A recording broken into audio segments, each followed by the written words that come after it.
My name is Phillip, 64 years old, and Native American and Mexican.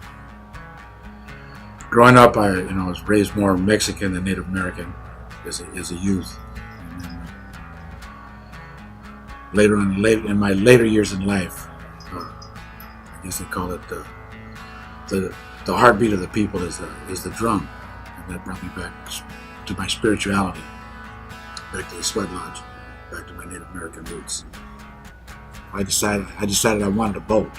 I wanted a sailboat, but I didn't want to spend. And I had the money to buy it, but I didn't want to spend what I already had. So I decided I'll go rob to get the money to buy the sailboat. And I get arrested. I get arrested for the robbery.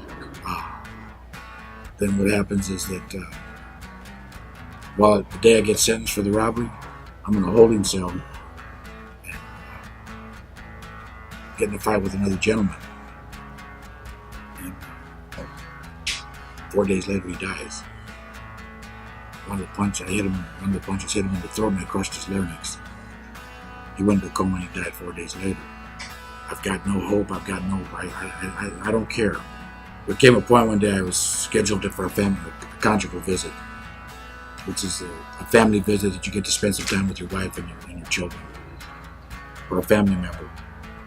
And the morning when I was scheduled to go to appear for this visit, I had assaulted another inmate, and I had lost my visiting privileges, so I got a non-contact visit.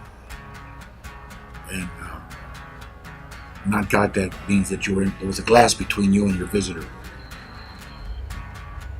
And my daughter had put her hand to the glass and said, "Daddy, why can't I touch you?" And you knew we were coming today. And I'm looking at her, and I call it one of those moments that the Creator intervenes in your life. And at that moment, as I've got my hand to this glass and I'm looking at my daughter, I see my victim's face in my mind. And the thought comes to me is, I don't even know if he had kids. The man that I had killed, I know nothing about this man. And I got to thinking, as I'm looking at my daughter, I'm thinking, at least she may not get to touch me right now, but she can see me and she can talk to me. If this man had children, they'll never see him again. They'll never hear his voice. And it was a very profound moment, because all of a sudden, I guess it was thinking back and looking back on it. It's the first time I actually started having a conscience.